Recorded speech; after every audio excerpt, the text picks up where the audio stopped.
is that bit of paper? Can you imagine if this turns up somewhere? Just like, who is this?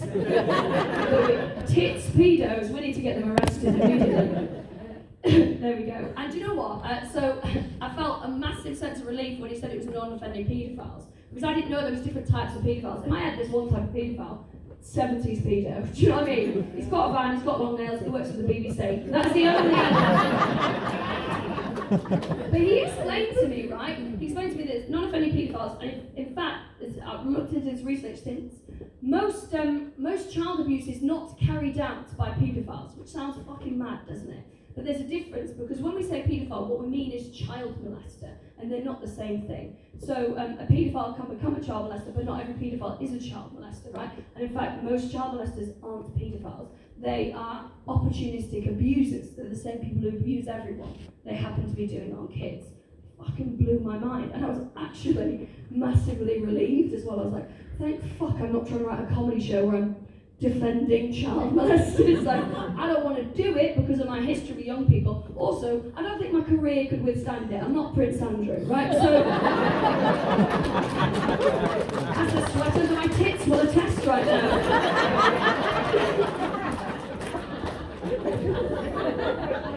Someone's got a really good filthy laugh over there. But that is the first time I've heard them laugh, which is quite brutal. So, yeah, great. Don't get sorry. That's what happens is I ad-lib, and then I'm like, I've forgotten where I'm in the show, I'm having so much fun. And then also I keep catching this, because I've got attention deficit disorder. I'm like, ooh. So I'm trying not to, I put it behind my back at one point. So, right. And this is the thing, is like, so I was having this thing where I was like, okay, I don't actually think I could have empathy for a child molester. I think I probably could for a paedophile. And there is weirdly good cause to as well, because I read this thing in a book, which is what I say when I was listening to a podcast.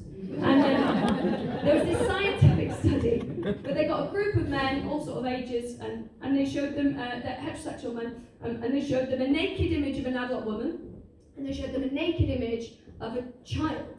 And 25% of those men that they did this test on, their brain had the same sexual responses to both images, right? 25%. That's like 1 in 4 men. Well, it's just in there. It's hard. It's innate. And this is not like I'm going to pull the banners down. We're like, lights up. Who's got a boner? That's not what it is. I'm asking us to take a tiny step towards empathising, because we understand that people don't choose it. You don't choose who you're attracted to. We all know that. You've all got someone you can think of in your history where you're like, if I could have chosen, I would never have been attracted to them. I call it the Danny Dyer effect. We've all got that. So I asked him, I said to him, can I ask you a question that is potentially triggering? And he said, yeah, of course you can. I'm not one of the touchy ones. And I thought, good, that is the forum. And I said, do you ever get any abuse online? And he said, God, yeah, every day. We get some messages telling us that we're perverts, that we're a danger to children, that we're disgusting, that God hates us, that we should be killed, that we should be castrated. Someone said they could find where I lived and they were going to cut my throat while I slept. I was like, fucking hell, because I had no idea. He didn't have I got news for you as well.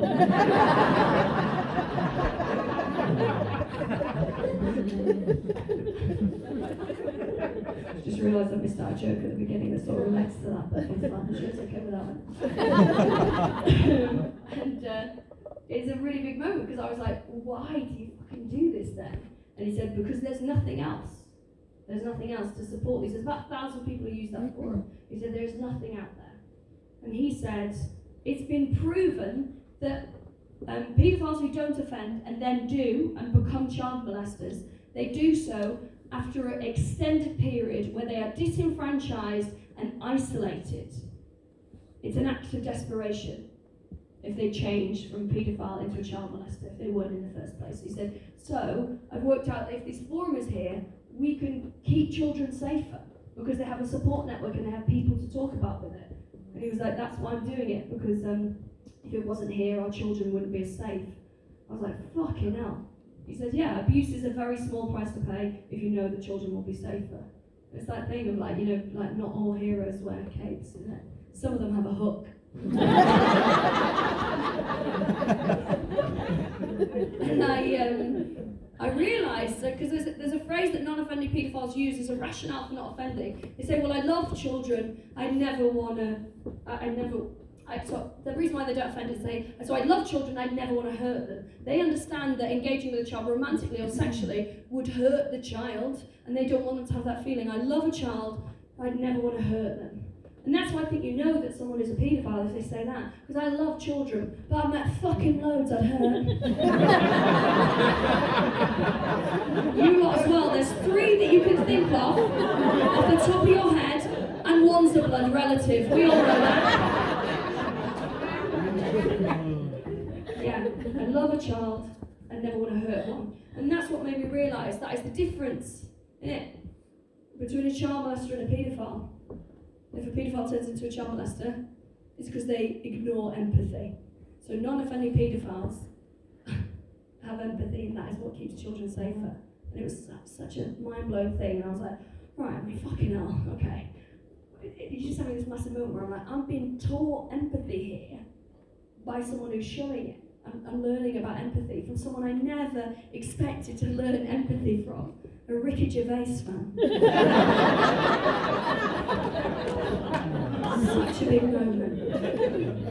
And I was like, right, okay, well I think I can do it now. If I can empathise with paedophiles, and I really didn't think I would ever get there, then it should be easy to empathise with men and get over the abuse that I'm having, right? Because it should be easy for me. 4 out of my 5 favourite people in the world are men, right? My partner, my father, and my 2 brothers. And the 5th person is obviously Lizzo, because she's fucking amazing. If you're not familiar with Lizzo, she's the patron saint of white university-educated women. She's fucking great. She's so cool. And when my mum comes to see this show in Carlisle, I will change it to Mum. She'll cry in the car again. And it's such a weird thing that I would find it easier to empathise with paedophiles rather than men. And the more I think about it, oh fuck, bollocks. Sorry. Yes, okay, right. So, I worry about men in general and how they are in the world at the moment. I actually think it's quite difficult to be a man. I'm just putting it out there. And not when Lawrence Fox is like, oh, it's so difficult being a man. Fuck you, you're a rich man, you'll always be fine, cut their heads off. I'm not bothered about that, right? What I'm worried about is men like my brothers, right? So, because how we grew up, we all grew up as siblings, but we've got very different background, like upbringings, because they're a lot older than me for a start. They're 7 and 9 years older than me. And so when they were growing up, my parents were very poor, to the point where they tried to take the boys into care because my parents couldn't afford to look after them, right? So I come along about 10 years later, and my parents are like got on their feet a little bit, doing well financially, so they sink all their money into sending me to a fucking private school, so like, so you can make something of yourself. I don't think this is what they imagined, right? Like with my chuff and tits out on stage. No offence to Chorley on a Thursday night. So we're like almost different, has half a generation between us, and I'm middle class and my brothers are working class. I'm a woman in 2020, and you know what the world tells me? That I can do absolutely anything. But they are men, cisgendered, white, sort of like aspiring middle class men, and what's the world telling them? Shut the fuck up, dinosaurs. And I worry about them, especially like my brother I live with when I'm down in London, right? Worry about him. He can't talk about his feelings. What he does, right? He's never said he loves me. But what he does is he tries to show it because he can't say it, and he shows it with food. So if he wants to tell me that he's proud of me or love me, he'll leave food on my bed, so when I come back in from a gig, I pull back the cover sometimes. There's just been a block of tofu on the pillow. Like a vegan mafia. And it should empathise with them because they're being like left behind. I worry that men are put in this box. Because we've not updated what it is to be a man. We've updated what it is to be a woman. You can do anything, don't let that, like your gender define you, but not masculinity. We're operating on a very sort of like old-fashioned way of doing things. Basically, I worry that men are as forgotten and left behind as that Hotmail account that you made in 2000. You all know the one. The one that's just full of spam now. And a pen pal being like, I'm still waiting for you to get back to me. right, I'll just tell you this probably won't ever go in any other show, but I wanted to tell you this. Right, in school, the PE teacher's daughter, who was like, not a nerd, but she was, set one for everything, this is January 2, her Hotmail account in 2000 was shaggableSlut69 at hotmail.com. She's 15 years old. That went on a UCAS form. I honestly think about that about 4 times a day. I nearly for myself named her then, but I was like, why would you do that? I think we're operating on this really outdated idea of what masculinity is. Like, masculinity is words like flashcard, big dick, slick wig. Do you know what I mean? That sounds like a vocal warm-up, doesn't it? Flashcard, big dick, slick wig. Kind of think some posh girl in a drama school would do.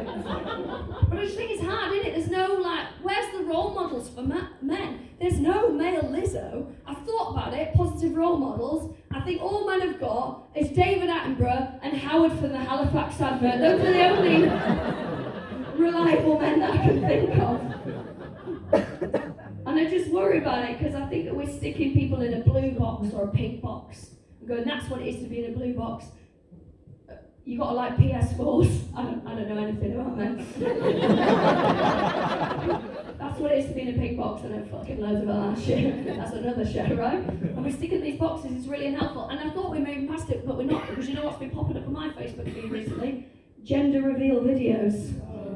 And I can comfortably say they're the worst things in the fucking world. If you've not seen one yet, I'll paint the picture. It'll be a couple that you probably went to uni with that were fit in uni, and now everything's on the slide. There's a couple of failed pyramid schemes showing behind the eyes. And they've decided to have a baby, so they've got something to talk about. So they do this video to reveal to everyone that they're still fucking unbearable, right?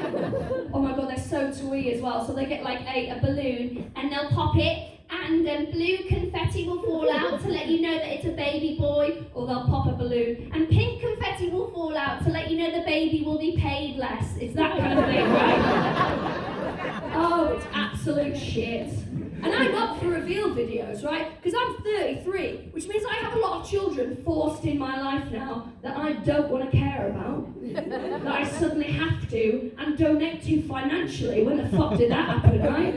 So I'm now operating a 1-in, 1-out nightclub policy with children that I'm going to care about. So I want reveal videos, but not gender, because I've never decided whether I'm going to like someone or not based on their gender. It's never part of the conversation. I'd much rather we have reveal videos, right, where you cut a cake open. But instead of being pink inside and blue inside, you cut the cake open and all these marzipan dicks fall out. Little dicks. Imagine Sunday making those. Very nice. Mary Berry's got a recipe. Really carve the bell ends. Lovely, right? So all these little dicks come out, marzipan dicks. And that doesn't let you know that that baby is going to grow up to be a man, because we know that genitalia doesn't determine gender.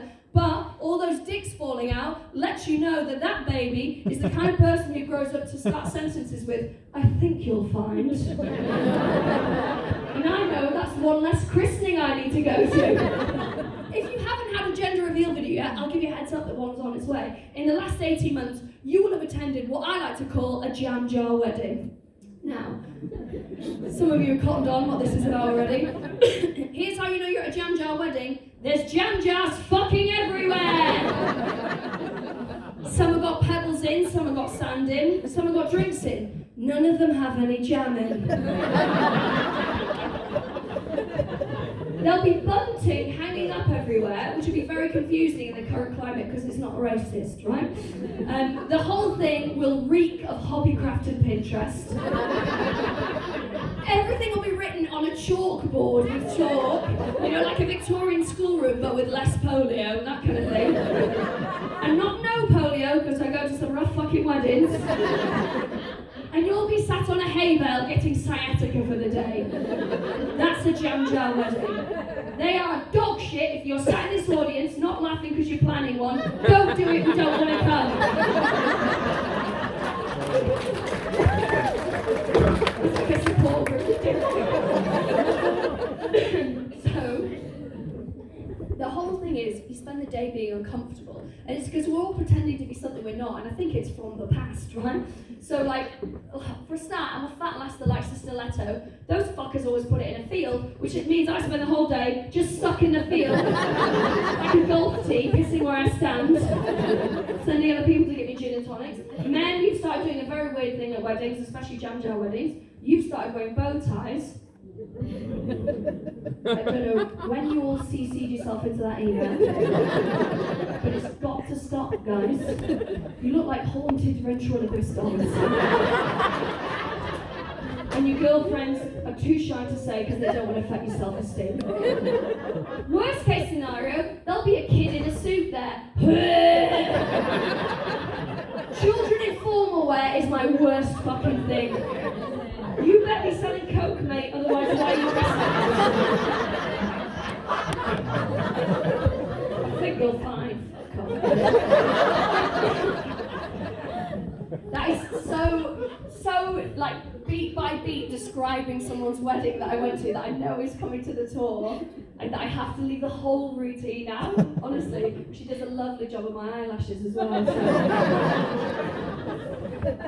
I think we need a new definition of what it is to be a man. What is masculinity? Like, what is that blue box? We need a new definition because there's some guys who are put in that blue box and that blue box is put on a shelf and there's a pink box next to it all of a sudden. And then there's boxes of all different colours and all different shapes and sizes. And the people in that blue box, they think it makes it tighter in theirs and the only people who can see it is Piers Morgan and them, right? And that's how you get gammon. It's like, we've got to bring these guys with us and there'll be other guys who'll be in, some guys, don't get me wrong, absolutely love being in there. Oh yeah, this box is fucking brilliant! I wish there was some tits in here so I could not use them properly. There'll be guys who are the wrong shape for the box and they just don't realise it and they force themselves in there and it hurts and it makes them feel shit. So they take it out on the pink box and they're like, fuck you, pink box. And there'll be some people, some blue box people who feel so ignored and not listened to and like no one can see them or hear them and the only way they can be seen or heard is by screaming abuse at a pink box. And those are the fuckers who tweet me all the time. And it's easy when you put it like that to have empathy for them because no one who's happy sends abuse to strangers on the internet. They feel left behind. And you know what I think? So the biggest thing about doing the show is I think they feel a victim of me. So I don't feel empathy for them because I feel a victim of their abuse. I think they see like an empowered woman doing a job they would probably love to do and they feel left behind and ignored and shat on and they are cross at me because they feel a victim of my empowerment. And I just think, like, although that's hard, like, we need to bring them with us. And I know, like, don't get this bit wrong. Oh, you fucking was tense in here, innit? Sounds like this, I really wish I could, like, queef on to, like, break the tension. Great. This is what I was going to talk about. Doesn't get less tense, unfortunately. And there's some people in this blue box who feel so trapped in there with fucking Joe Rogan podcasts and five-a-sided spiralizers. I don't know what men want, right? But it feels easier for them to take their own lives than to stay in the box. Because that's what we actually need to talk about, and that's what I want to talk about, is that the highest rate of suicide is in men in the UK. 13 men every day take their own lives. Is the biggest killer of men between the ages of 20 and 49 is themselves. 20 to 49. I don't know what happens at 50, I think it's getting up too quickly. But it is a massive issue that we need to talk about it. And I'm talking about, so this is why I'm trying to endeavour to have more empathy. And you know what? I was a massive hypocrite because I was going around and I was doing this story and I was telling this fucking bastard. I wish I had that Men in Black pen to just roll and to the queef bit. And so I'm trying to empathise with those men who are sending me pictures of their dick and sexual stuff and abuse and telling me that I'm useless. I'm a drain on the NHS because of my weight. If I wanted that feedback, I'd hang out with my mother, not Ian Hislop. I'm going to think about all that because, I mean, ultimately I'll block and report them, but I want to feel nice before I do it. And I get if you're sat in this audience and you're like a queer person or you're working class, or you're a person of colour or, you know, you're like disabled, like, I would fucking hate me right now, be like, oh, privately educated white lady, please tell us how men are the real minority. I get why you'd be like, fuck you, but see empathy towards men as an act of self-care, right? Because like ultimately, if they get crossed, they kill themselves or us. So see it like a bath bomb and a Headspace app. That's what I'm trying to say. And this is the thing I've got to admit now, is that I was a massive hypocrite because I was going on stage, I was writing this show, the week of February I did like a week of the show, writing it, and I was talking about, we've got to think about these men, and what I was never saying on stage is I was going home to my brother that I live with in London, and every time I opened the door I thought I was going to find him hanging. Because my brother is that working class man who cannot talk about his feelings, and leaves food on the bed for me because he doesn't know how to say he loves me. And I'm like, I'm fucking going on stage and I'm having this conversation and I can't have it with him. And I eventually said to him, listen, I'm going to talk about you in the show. I want to talk about how I think things are easy for me and I think things are tough for you. And he's like, right, okay. And he said, in what way? I said, I'm going to talk about, I'm worried about men that are left behind. I'm worried about the boys that I volunteer with who are disenfranchised and isolated and they're being radicalised. And he's like, okay. And he said, well, you know, so I've never told you this. When I was 18, I tried to take my own life and I've never told anyone in the family. And I was like, fuck, that's huge. And I was like, would you feel comfortable if I said it on stage? And he said, well, if you think it would help someone. And I went, yeah, I mean, it's got to, because it's going to fucking kill the room. And he said, yeah, you can talk about it. And he said, people need to acknowledge their privilege. He said, I've got better at doing that. And it's nice to see that you're doing it as well. Because you always talk about being a feminist and how hard it is. So it's nice to see you making some space for people who are still finding it hard. And sometimes you don't think you have privilege, but I do. You know how I know I've got privilege, right? It's because I did my first ever comedy show, was about being a woman doing comedy and how hard it was and how much abuse I got and how much shit I got from audiences and from other people. And now being a woman is a great thing about my job. It's opened loads more doors than it's shut. And I also now am privileged, and it's easier to be a woman in comedy than a man, because there is no man who could go on at the beginning of a show and do 20 minutes on how big his dick is. None of us would tolerate it, really, would we? And I'm going to show you, because I'm about to do that 10 minutes. This is going to be one of the most offensive things you've ever seen, but we're going to do it. Don't all fucking leave when I go back there either. Right, Paul, can you hit the track, please? I've got to get ready.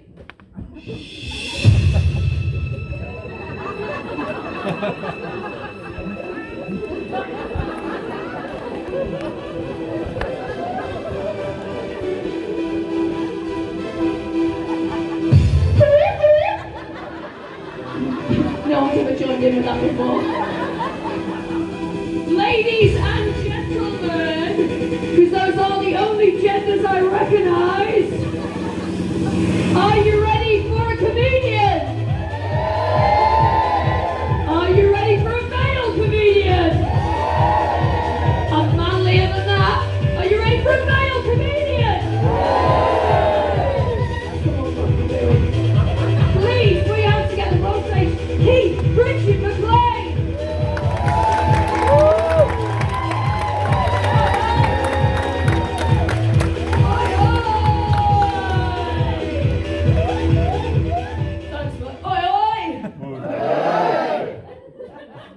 T-shirt on backwards, so that's fuck one joke.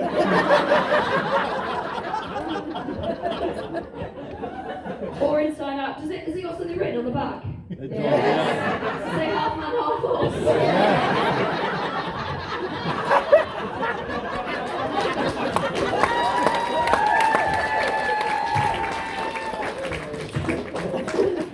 Fuck off.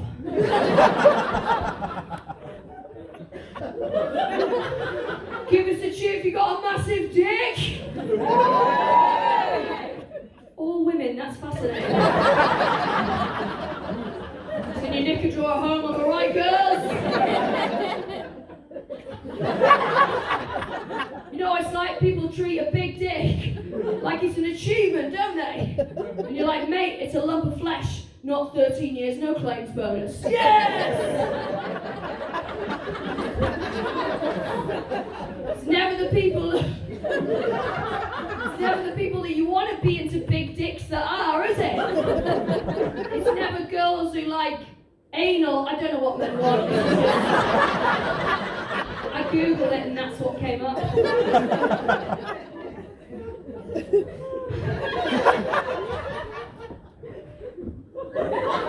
There's 3 types of people who are into big dicks. Number 1, gay guys. Number 2, lads, but a certain type of lad. Oi, oi! And number 3, women in nightclub toilets you've never fucking met before. I cannot tell you how uncomfortable I feel about this. Fucking hell. Literally something has fallen down my top while I've been doing it. Fucking hell. I mean, I've not even had not even on a dip today, unbelievable. This is... I picked the one I thought was funniest. This is